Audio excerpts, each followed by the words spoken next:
Right, you all heard that? You're all okay with it? Great. So, Patricia, welcome back.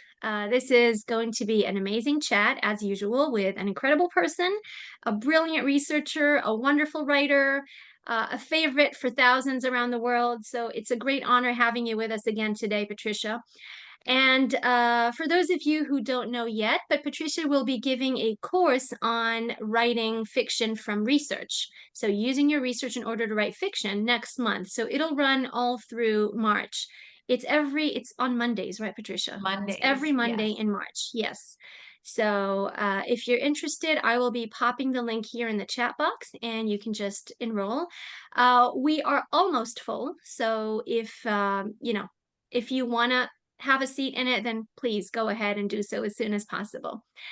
And again, it is with great honor that I present to you Patricia Leavy. For those of you who do not know Patricia, Patricia Leavy is a world-renowned researcher and best-selling author. She has published over 40 books, earning commercial and critical success in both nonfiction and fiction, and her books have been translated into many languages. She has extensive experience publishing with academic and trade publishers, both large and indie, and has recently worked with a hybrid publisher. Her books have garnered more than 40 awards, including USA Best Book Awards, Independent Press Awards, International Impact Book Awards, National Indie Excellence Awards, Firebird Book Awards, International Book Awards, New York City Big Book Awards, and American Fiction Awards. She has also received career awards from the New England Sociological Association, the American Creativity Association, the American Educational Research Association, the International Congress of Qualitative Inquiry, and the National Art Education Association. In addition to her experience as an author, Patricia has served as a series creator and editor for 10 book series, partnering with 4 different publishers, including Oxford University Press and Guilford Press. Through her fiction and nonfiction book series, she has vetted thousands of book proposals and helped hundreds of authors publish their work, including numerous best-selling and award-winning titles. A fierce author advocate, she successfully spearheaded game-changing negotiations with Brill, a global publishing house with a 300-plus year history, securing better terms for all their authors. In 2022, an empowerment network gave her an award for leadership and humanitarian efforts in literature and publishing. She has vast insider knowledge regarding how to successfully pitch your work and secure a good contract and is eager to share her wisdom and answer your questions. And of course, Patricia is the goddess author, editor behind the Handbook for Arts-Based Research. So Patricia, this is a huge honor. And I would like to start by asking you first about the main inspiration behind the location shoot. I mean, the characters are so alive, they feel so real. Are they based on any people in your life? Are they based on any Hollywood stars? Because, you could see some Hollywood star traits in almost all of them. So I just have to say the honor is all mine to be here. Thank you so much for those incredibly kind words and the introduction. I love what you do at the London Arts Space Research Center so much. And so your kind words mean a lot to me. And I appreciate everyone who's here today or who might listen later on. So, okay, so the location shoot was a complete joy to write from beginning to end. And I have written over 40 books. And it's not always like that. I mean, sometimes it's just really, really challenging and difficult, and sometimes it's just wonderful. Um, and this was a case where it was just pure joy from beginning to end. I wrote it during the lockdown. So during the pandemic, and my husband and I spent a very extended amount of time in lockdown because we decided to wait for the vaccine. Since I work from home anyway, and he had the ability to work from home, we just made that decision that we were going to wait for the vaccine. So we were in our quarantine for 15 months. So I wrote 7 days a week, all day, every day. And in normal life, I do write every day, but sometimes it's just for an hour in the morning. And then you go about and you do other, what we would consider normal things in life. But when all of that was removed, the only thing I had were the story worlds that I was creating. And that was sort of my only escape. And so I wrote novels back to back. And right before I wrote the location shoot, I wrote a novel called Hollyland, which you were also kind enough to do an event about that book. I had just come off writing this, which is a love story that takes place in Hollywood. So it's really like celebrity romance, very positive, very feel good. And I got so much joy during the lockdown from writing it because the characters were so affectionate with one another. This was a book about good people who fall in love, not sort of the toxic relationships you read about a lot. Very affectionate, very loving. And this was a time where you couldn't stand, within 6 feet of your loved ones without existential doom of literally killing or harming them. So real life felt very, very lonely and isolated to me. And when I was writing Hollyland, I felt incredible warmth and joy and affection. So when I finished writing it, I like my heart sank because I didn't know what I was going to do next. Like, how was I going to continue to survive in this lockdown world without that affection that I was getting from the book? And so in my mind, I sort of, the second I finished, I sort of thought, well, I'll write another romance, but I just don't know what it is yet. I mean, you have to have some kind of idea to write. That's one of the tricks about writing. So I spent like an extra week or two editing Hollyland, like just going back and revising it because I didn't have an idea yet for the next book. And then one night, my husband and I were watching a movie. And during the lockdown, we did a bunch of movie marathons. So we'd watch all the movies by a certain director or all the movies we know that take place in Boston or Paris or whatever. We went through these different things. And one of the things we went through was rewatching movies that we had really enjoyed in the movie theater. So we were watching the movie American Hustle. And in that movie, there's an Elton John song that comes on in a scene, Goodbye Yellow Brick Road. And the music is really loud in the scene in the movie.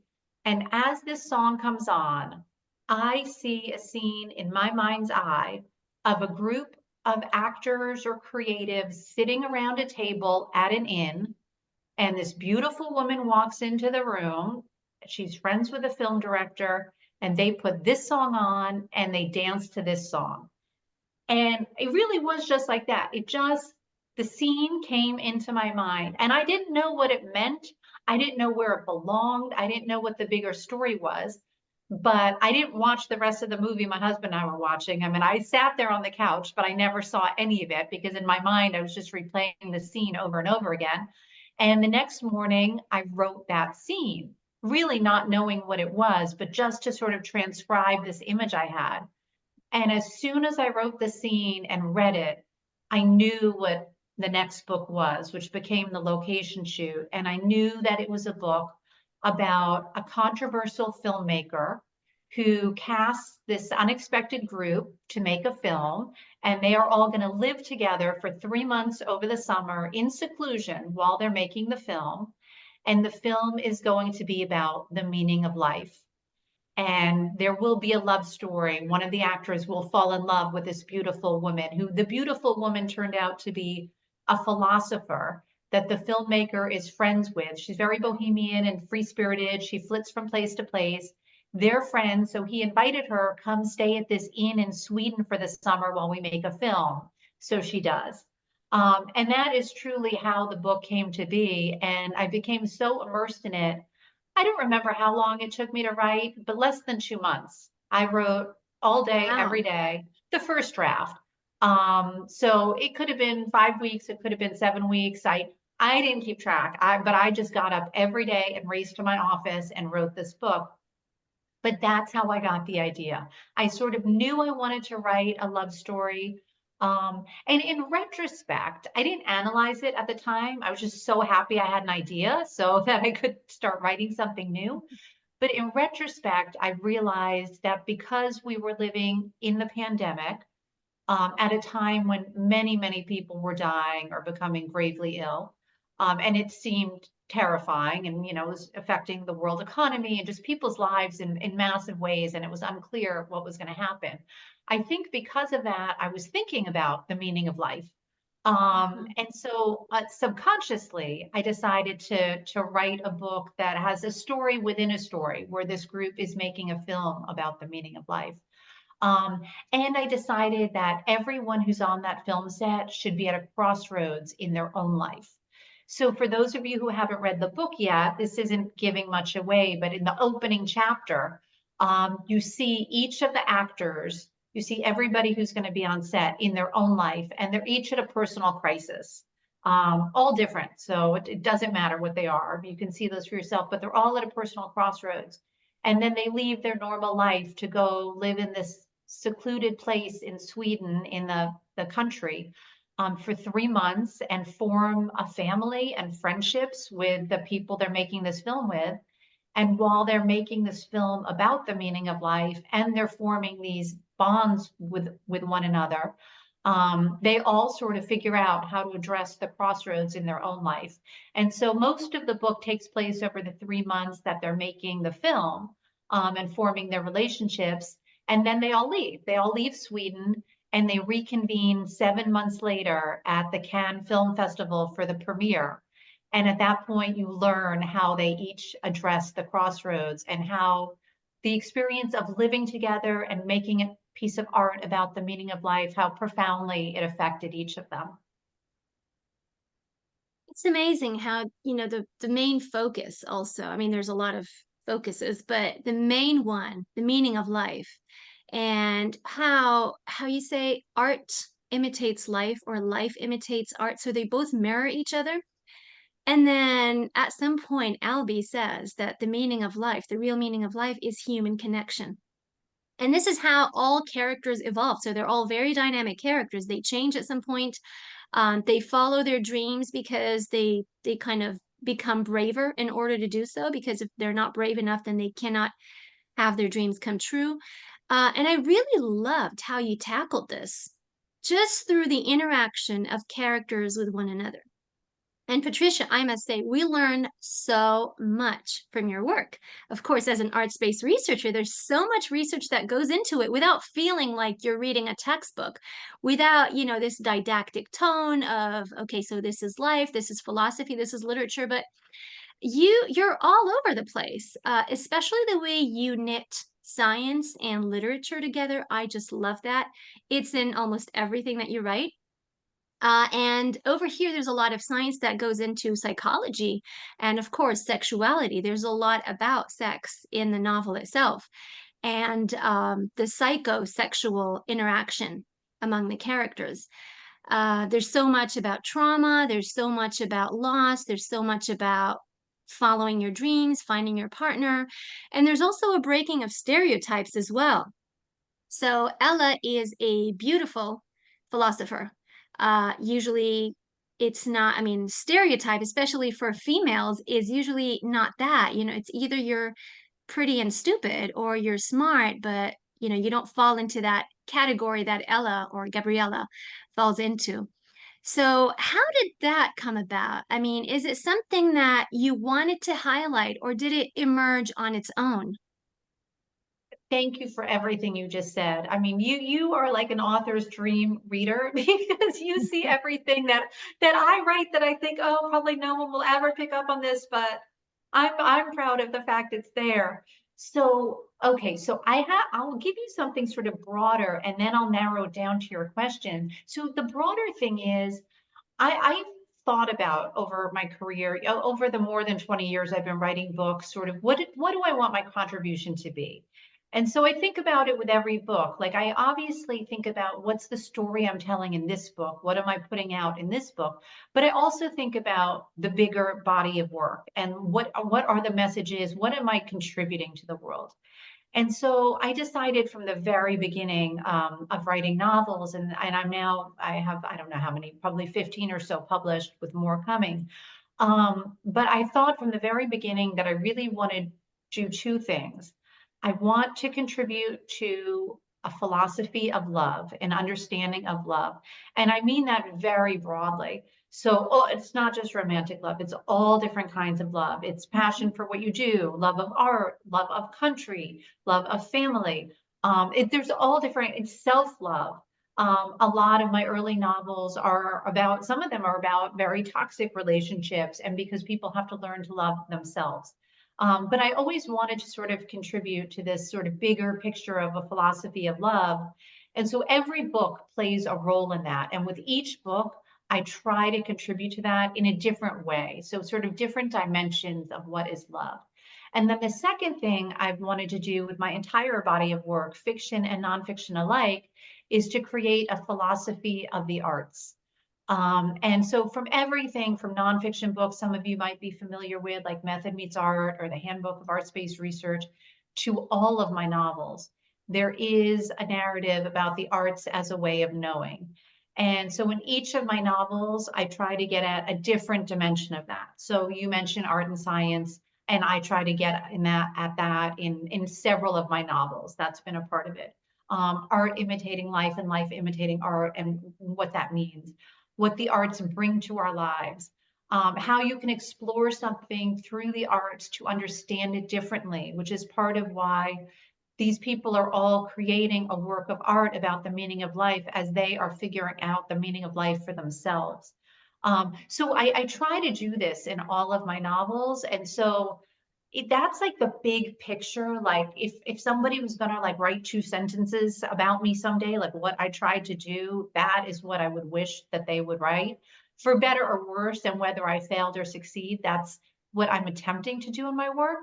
And of course, look, all of my novels have female protagonists. I see them all as strong, but in different ways. I mean, some of them have been very insecure in certain ways. They all have, like humans, we all have different Mhm. issues.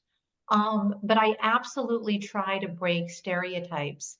And one of the stereotypes that I'm just personally passionate about is this idea that a woman is either beautiful or smart and never the two shall meet, which is so insanely absurd. And I've been privy to conversations over the course of my career, about my own appearance. With she won't be taken seriously like that. Her hair is too long, or Mhm. her dresses are too short. I've literally gone through this my entire career. Why anybody cares at all what I would look like or be wearing is beyond me, since I'm a writer and a scholar, and it has absolutely no bearing on what I do. I can understand one might care what a model looks like, or someone who this is a part of their job. It makes no sense to me whatsoever how women authors and scholars are evaluated based on their appearance. It happens in trade publishing all the time. I have not had this experience in that world, but all the time, where, if they don't think an author is pretty enough who's a romance or women's fiction writer, then they're worried her books won't sell. I've had opposite conversations about me, that I'm too feminine looking, and my scholarship won't sell or be taken seriously unless I change that. It's maddening and absurd and misogynist, and it's absolutely something that men just don't deal with. And not that there aren't concerns about appearance. I know that's a very human thing that people go through. But these conversations, like, I mean, I can go to a conference and see men presenting in jeans or wearing a suit, and I know that nobody is judging them for this.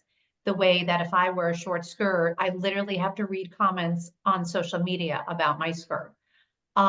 So that's an issue for me personally, and I think it's an issue for women, and I think it's an issue for women scholars.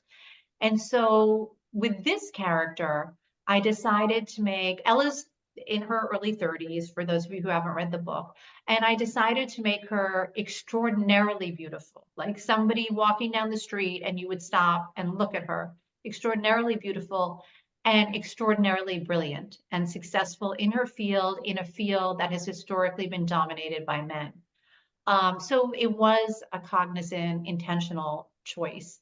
And I love the characters in this book. I mean, I love all the characters in this book. In a way, I don't always. Like, sometimes you write a character who's just not likable, and so I feel empathy for them as their creator, if you will, but I don't necessarily want to hang out with them. But this group, I wanted to hang out with them. Like, I would love to be Ella's friend.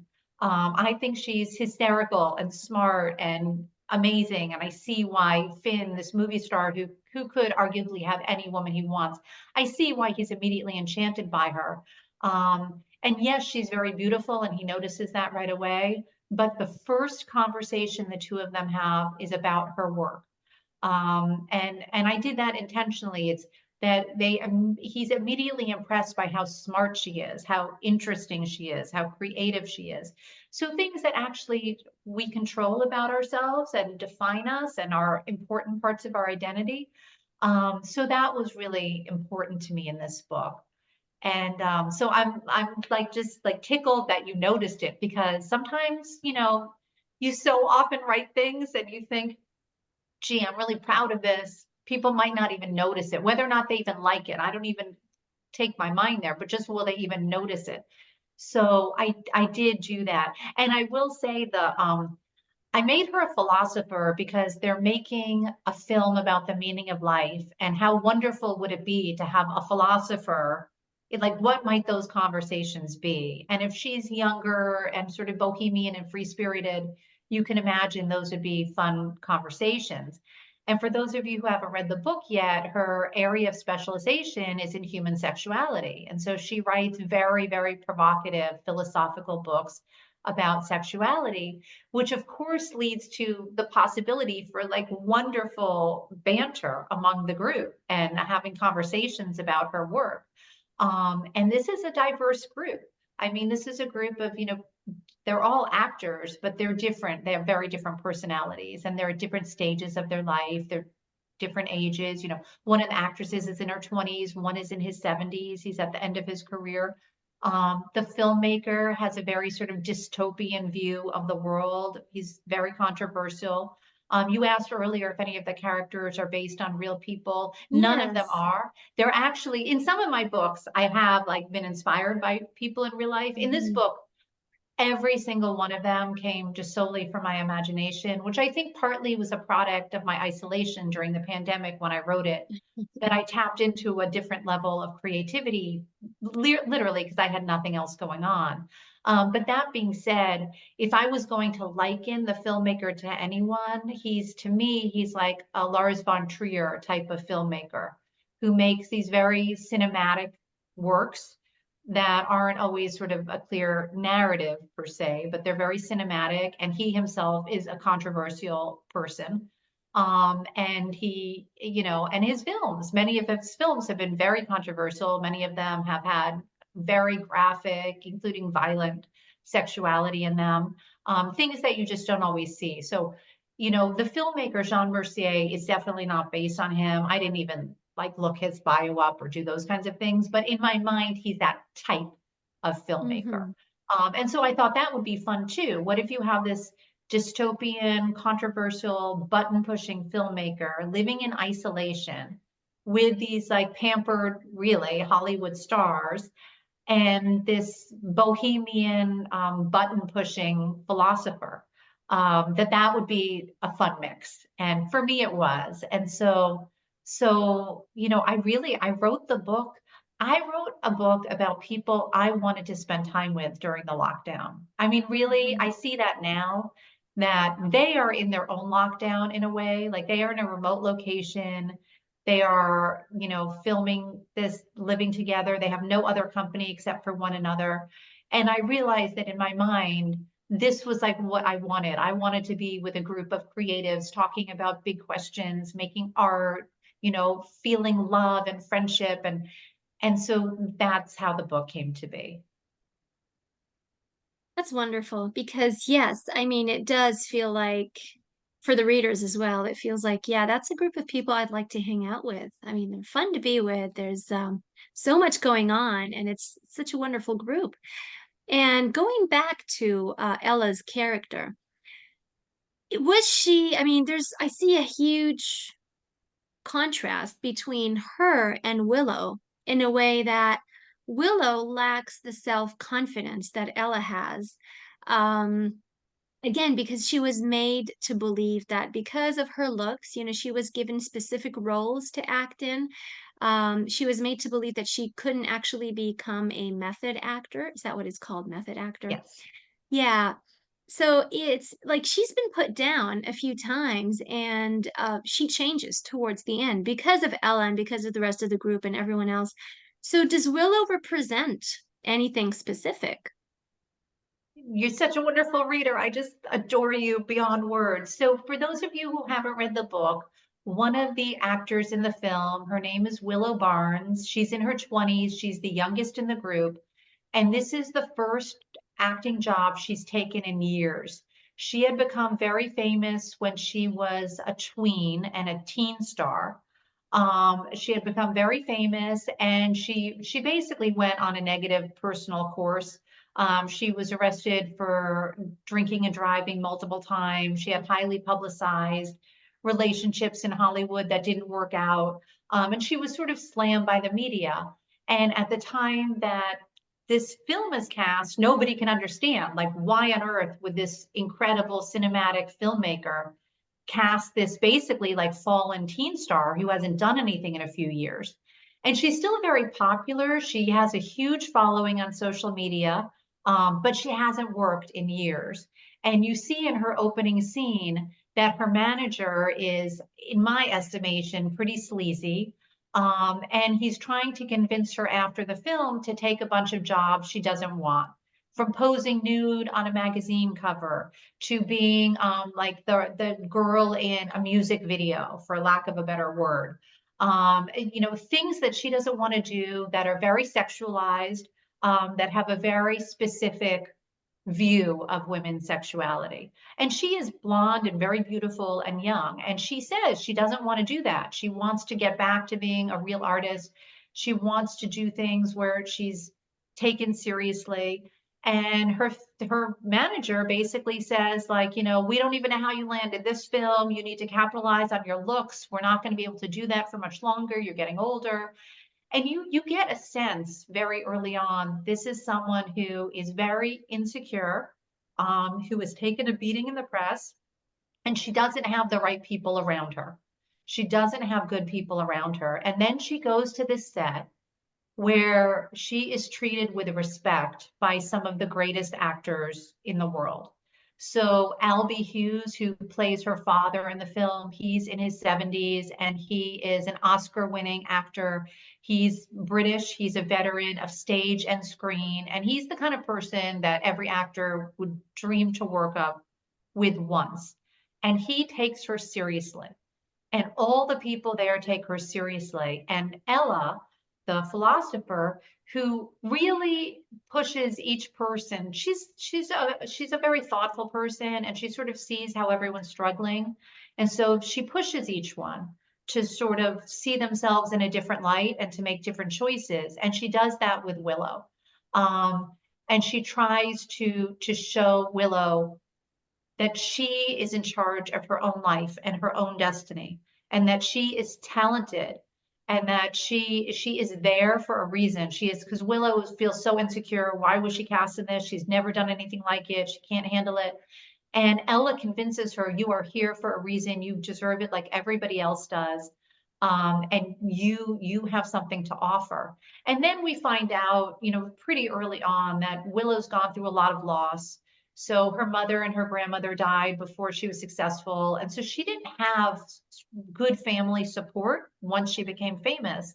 And she started to think of fame as love. And so she made a lot of poor choices. And so the other actors tell her, you can make different choices moving forward. And Ella really encourages her.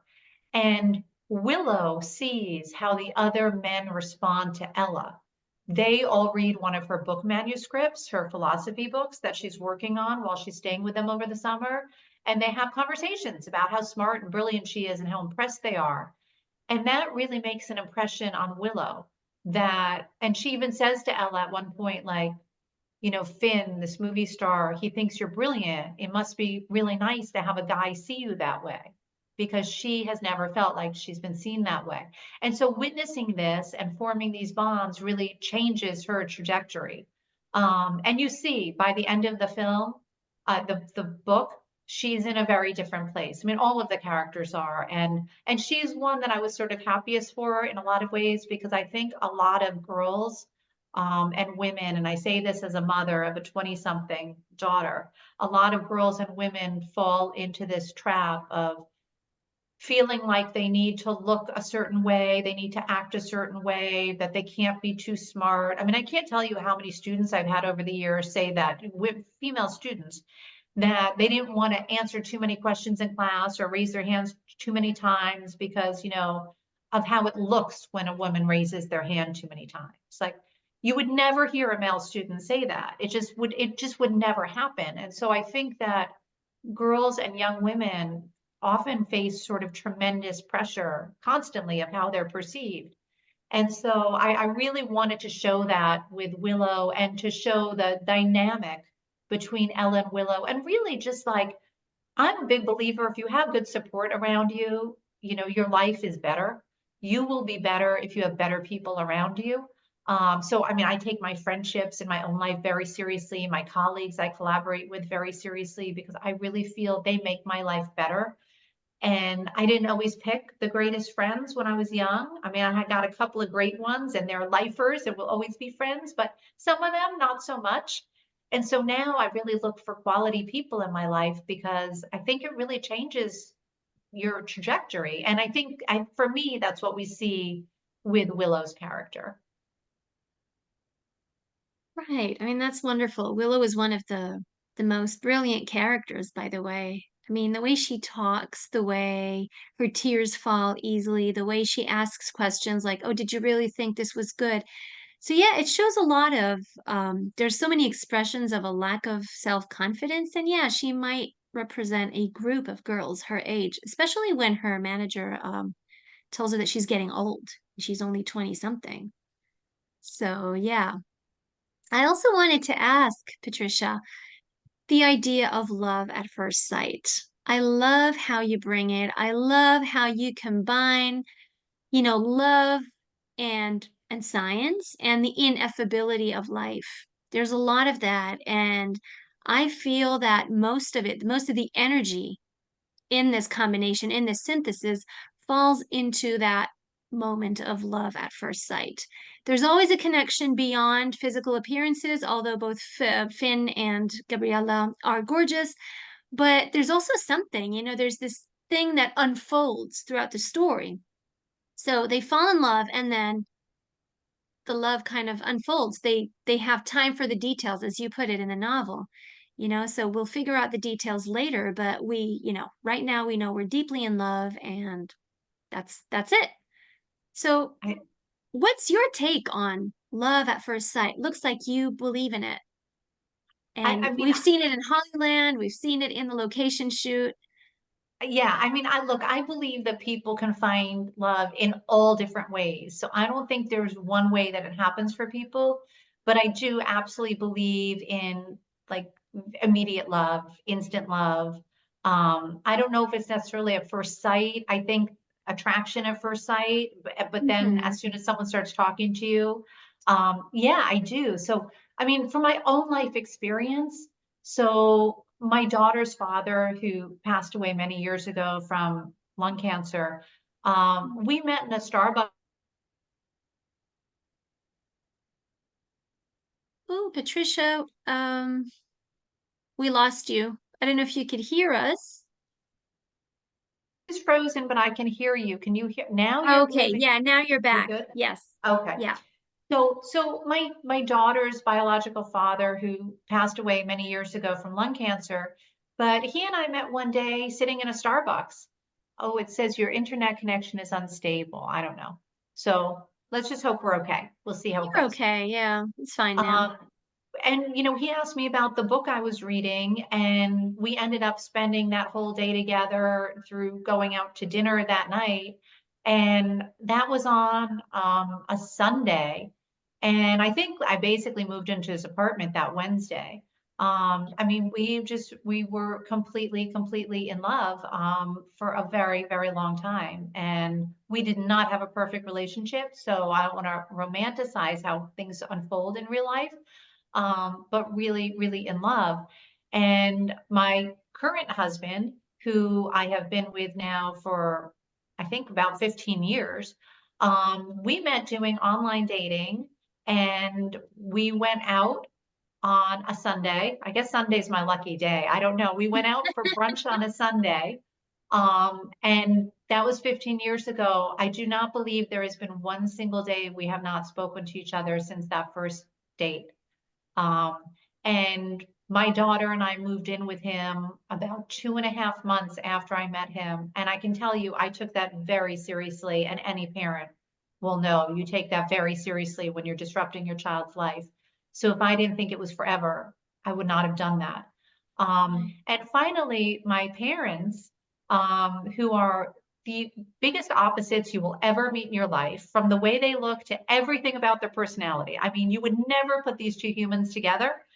And they just recently celebrated, I think, their 52nd wedding anniversary. They dated for only 11 months before they were married. But my father told my aunt after something like their second date that he was going to marry my mother, that he was totally in love with her. And this was not a convenient relationship.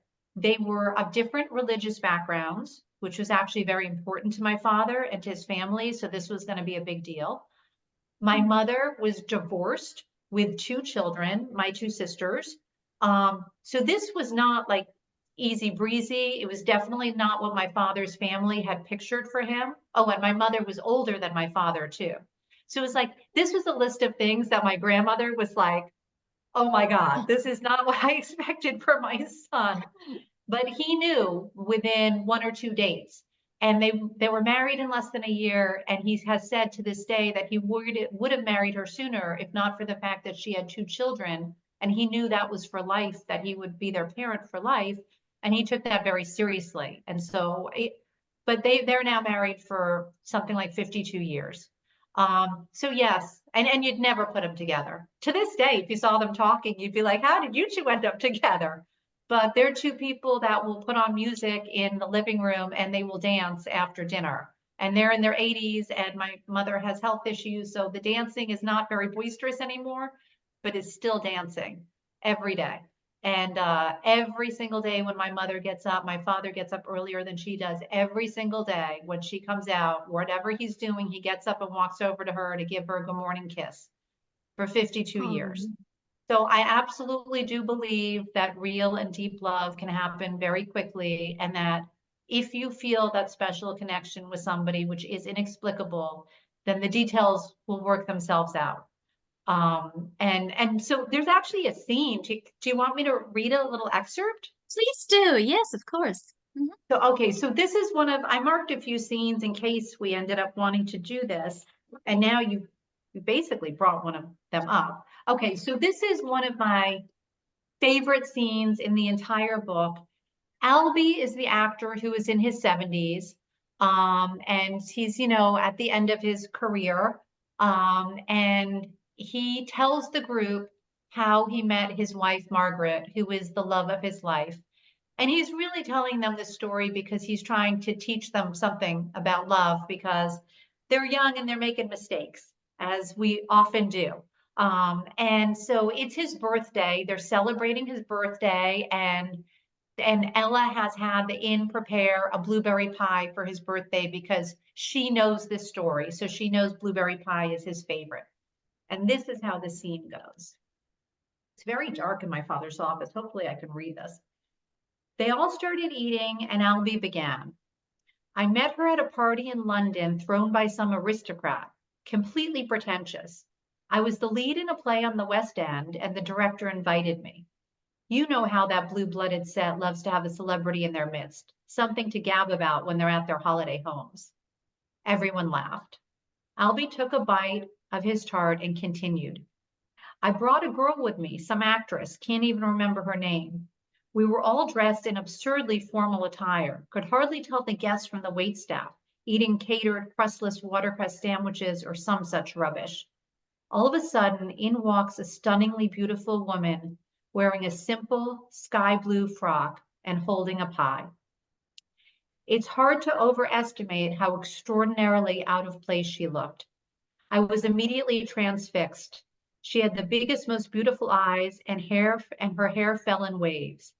He paused as if reliving every detail. Anyway, the host's wife ran over, greeted her, and ferried the pie over to the dessert table.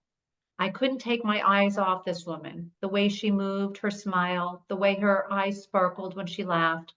I watched her for hours. I asked somebody about her, and they said she was an elementary school teacher who happened to know the sister of the host. Eventually, I saw her standing alone at the dessert table and decided to make my move. The table was covered in mile-high meringues and fancy chocolate torts encased in sugar domes, no doubt from the finest bakery in London. And there was her humble homemade pie off to the side. I sidled up to her and said, "Everything looks good." She smiled at me, and I felt like I was struck by lightning. I picked up a plate and a serving utensil and said, "I think I'm going to try this one." And I took a slice of the blueberry pie. She looked at me and said, "I made that. To tell you the truth, I felt like a bit of a fool. I didn't know what kind of party it was." I said, "I'm Albie. What's your name?" In her angelic voice, she said, "Margaret." I'll tell you, I fell completely in love with her then and there. "What about your date?" Michael asked. "Broke up with her at the party. I called a car for her and sent her home. Felt terrible about it, but when you meet the one, you can't let anything stand in your way. True love is the greatest gift in the world. One mustn't squander it or be foolish enough to think it will simply wait until it obliges our schedules." "So it really was love at first sight?" Charlotte said wistfully. "Indeed.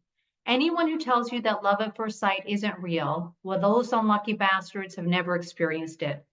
Take it from an old fucker like me. When you get hit by lightning, you surrender to it. All the details, the little things you don't know about each other, you'll learn those over time. And if you really love each other, most of it won't matter. There's no replacing that inexplicable, inconvenient, all-encompassing feeling of love. Standing there in that moment, holding that slice of pie, I know I couldn't live without her. These days, people court each other like they're applying for a job or running through a checklist. But this is where the artists, the poets, the novelists, the filmmakers have always known better. True love has no reason. That's one of my So favorite beautiful. moments in the novel. Oh, And I think it speaks to exactly what you were talking about. Um, and this sort of lesson about, I really think it was because I was writing during the lockdown, but like what really holds your hand in this life for the long run, like what really fills you up and brings you joy and brings you affection. And so that was actually my favorite scene to write. Because I could picture the whole scene in my mind as if it had really happened. I mean, like a movie you've seen. And I just love the way he shared it with the group and how it impacted all of them. he's such a sweet character. I mean, that was very touching about the way he took his disease and the way he saw life and about, he was so positive about it and so accepting of life and seeing all the good things rather than, the tragic only. So he kept saying over and over that he has lived a full life and a really good one. So he kind of represents, the appreciation and the acceptance and appreciation is very different than acceptance, but he shows how you could have both of them hand in hand. And I believe that. I mean, I do believe, look, I believe that the more joy and engagement you have in your life, the more passion you've had, the more you feel you've lived a good life, the easier it is to look at hardships that way. Mhm. I mean, the easier it Mhm. is to look at things with grateful eyes. I think, Mhm. I think if you don't have a lot of happiness and joy, if you don't experience love, and that could be in many different ways, it doesn't have to be romantic love. But I think if you don't experience those things, then it can be harder to look at your life for what it is with gratitude. um, you know like my very first novel, Low Fat Love, which I wrote forever ago, and a couple years ago I released a 10th anniversary edition, which I rewrote it so that it would be better and it would be how I wish it originally was. And that is very much about a character who there's a really big gap between who she is and who she wants to be. Her name Mhm. is Prilly. And in the opening chapter, there's a sort of narrator, a narrated description of her. And the end of that description is Prilly lives in between who she is and who she longs to be. And it's one of my favorite lines I've ever written, even though it's probably my least favorite of my novels. It's one of my favorite lines. And the last line of the 10th anniversary edition of the book is mind the gap. And that's just a Mm. lesson I think we all need to to work on and to learn and to relearn, because there's always a gap between what our lives are and how we imagine them. I think that's just a human experience for everybody. There's always some gap between who we wish we were and who we are. But how big is that chasm? How big is that gap? How close do we get to being who we want to be, living the life we wish to live? And I think that the bigger that gap is, the harder it is to look at your life with gratitude. And the more you're able to close that gap and become who you wish to be, the better you're going to feel about yourself and your choices. And thus you're going to be able to look at your life with more gratitude. And so I guess because that's something I believe that it came through in this book, and especially in the Albie character. There's another parallel juxtaposition here. Um, so Ella's research and books, they're all about pleasure. And of course, pleasure is very important to all the characters. But we also see pleasure's deceiving sister, which is joy. And we see how different they are. So pleasure feels good all the time, whereas joy always has this, the underlying layer of fear, the fear of loss. So we saw that, for example, with Michael because of Lauren and what happened. We also saw that with Willow because of her, the death of her mother and grandmother, and we also saw it with Ella and how her father walked out and how, she's always afraid of losing Finn. We actually saw it mostly in their relationship. So this tie, this bond between pleasure and joy, and how joy is the scary part, and but it wins in the end, you know? So I It don't know, was, again, is that intentional? well, I look, I mean, I think, we all, if you ask anybody what they want, and this is true, like in the census date every year, people will say they want to be happy. Uh-huh. Well, first of all, what does that mean? And that means many different things to different people. But also that the problem, and look, I want to be happy. I want all of you to be happy, but happiness is fleeting. Nobody's happy all the time, but it doesn't mean when you're not happy, you don't have something real. So happiness does have this, like, it's the thing we all chase, but it has a dangerous side because, like any other emotion, which is basically what it is, it's going to be fleeting. You're not always going to feel joy. When your child is sick, you don't feel joy, but you feel the deep love. That love comes out as pain when you are concerned for them, but it's another Mhm. side of love. So Mhm. I feel like, we all chase happiness and joy. And it's certainly, I don't begrudge anyone for chasing those things. I want to have more of those things too. But I think that understanding you have something real and solid, even when you're not in the joy moment, is important. And I think that, I don't know that we're always as good at doing that. So, like, for example, I heard someone once say, I thought this was very smart, that she learned through therapy, but not to seek happiness, but to seek engagement. And I think that is a really clever way to look at life. Because if you are engaged, if you have a purpose, I mean, look, right now I happen to be having a very lovely day. I'm in Florida, I'm visiting my parents, but I've done many Zooms where I've been having an awful day. So, I had an argument with someone in my home, or, my shower broke and I couldn't shower before I had to get on the Zoom, or I got a rejection from a publisher or other professional disappointment. And then I go into the Zoom event and it doesn't make me happy. I'm not happy that day, but I am engaged. I am focused on what we're talking about. And so I certainly don't feel unhappy. I feel totally focused and engaged on what we're doing.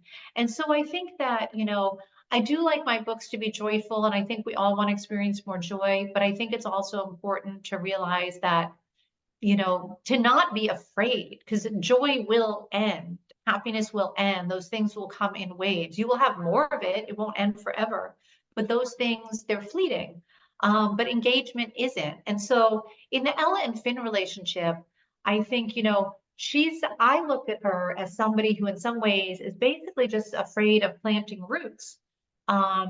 She flits from place to place. She lives in different places, she's super bohemian in that respect. She's the kind of person, oh, like come sublet my apartment in Paris for 3 months. Okay, like on the next plane.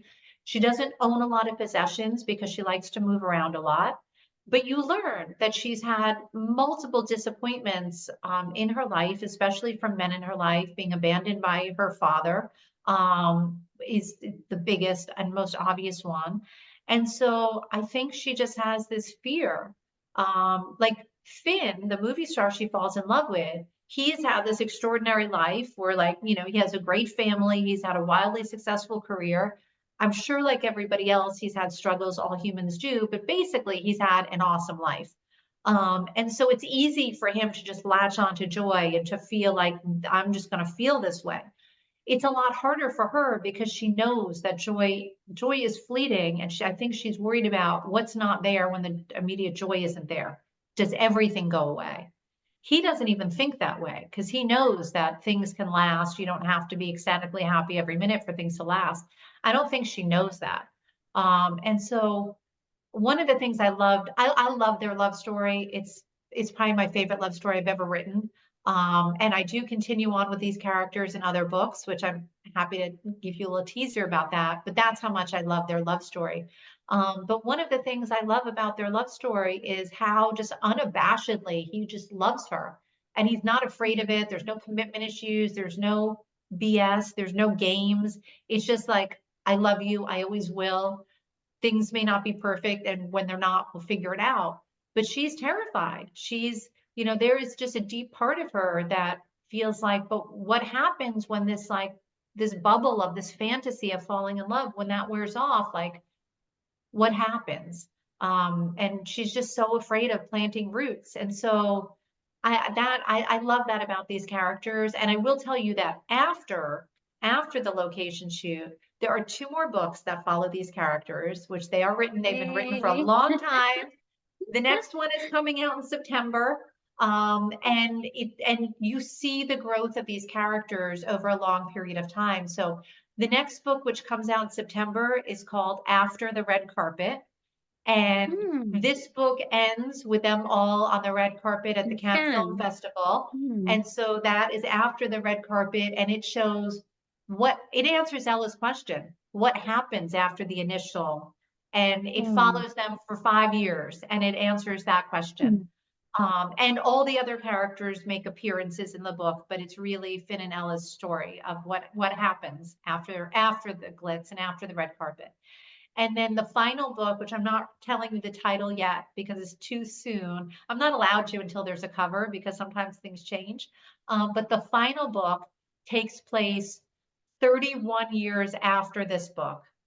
Ooh. And again, you will see all the characters in that one 31 years later, and you see where Finn and Ella and their family, you see where they all are. And you know on the first page of that book that Jean Mercier, the filmmaker who brought them together, is scheduled to make his last film. And Oh, so the book also follows this that is giant incredible. so in total, once you have the three books, you will follow these characters for 31 years. Wow, that is amazing. Because, yes, I mean, this is a crowd that we would like to hang out with. So thank you, Patricia. Keep them coming. I'm doing my And I best. want, oh, it's absolutely amazing. I mean, I'm telling you, I just couldn't put the book down. And I wanted to ask you, have you been to Sweden? I have. Okay, so some people have asked why is the book set in Sweden? And the reason is because Sweden is one of my favorite places in the world. I've been there many times. And it's ironic. My husband has been there many times. We've been there many times, each of us alone and together, because the company my husband works for is a Swedish company. And we are in the United States and he is American, but the parent company is in Sweden. And so he somewhat regularly goes there. And prior to meeting him, I went to Sweden a couple of times for conferences. where I was Mm. invited to speak and I fell in love with it. And then he and I started going together. So I've been there many times. It's a place that I love. I think it's underrated because, when you ask at least an American, like, where do you want to go in Europe? Everybody sort of says, like, France, Italy, the UK, like you get this list. Yeah. But Sweden's one of my favorite places. Stockholm's one of my favorite cities in the world. And because I wrote it during the lockdown, we couldn't travel anywhere. And we had canceled several trips that year that we had scheduled that were very disappointing, including trips to Europe. And so in my mind, I just decided, where do I want to spend the next month to 6 months, however long it was going to take me to write the book? And in my mind, I decided I wanted to spend it in Sweden. And so that's why the book takes place there. And it does feel special. It feels really special. So yeah, wow. Thank Now I want to go to Sweden. And on the I will give side, you is it true? recommendations if you do. Email me Yeah. if you ever do. Yes. And I wanted to ask you, is it true they have good gluten-free stuff? They do. They do. They Okay. have great gluten-free stuff. And, if you're a seafood person, they have incredible Yeah. fish, incredible smoked fish. So if you like smoked salmon and those kinds of things, it's, I think, the best in the world. All Um, right. really amazing. They have other things. They're very big on meat and Swedish meatballs. I don't eat that kind of food, but I'm sure it's Yeah. amazing if you do. But yes, they're very good on gluten-free. So highly recommend. All right. Because I mean, after reading the location shoot, I did feel like, hey, why didn't we think of Sweden before? So, well, thank you. Thank you, Patricia. This has been a lovely chat. I'm going to throw it to the audience now in case they would like to ask you something. Lindsay says, Lindsay's gone. She says, I love that readers will have more opportunities to engage with your characters. Thank you. So we're all happy for a sequel. Uh, Jacob needed to leave and he says he really enjoyed the chat. Big thanks to you, Patricia, for sharing your perspective. I really admire your work. So I'm wondering if any of the audience members right now would like to ask Patricia anything. If not, I'm going to pop this here again. So this here, if you'd like to take a look at the course description that Patricia will be giving next month, it's right here. And of course, we'll be sharing this lovely chat on YouTube and on our social media later on for those who couldn't make it. We had a huge, larger amount of people, but I guess, I don't know, things happen and they probably would want to look at the recording. But anyway, Patricia, this has been marvelous. I love your work. I love everything you do. I greatly enjoy your novels and the characters, especially. They're so lively, they're so real. And at the same time, you know, it's like this dream section of reality, where good things happen and where characters sort of struggle, but then they find their way into life. Denise says, thank you, Patricia. Looking forward to joining you on the writing course. Thank you, Denise. And well, looking forward. So September, you said, huh?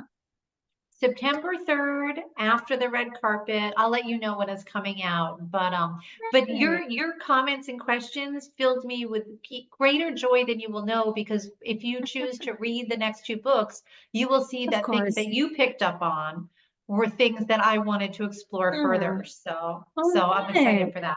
Thank you. Thank you Wow. so I much for am having so me, and excited. thank you to those of you who came.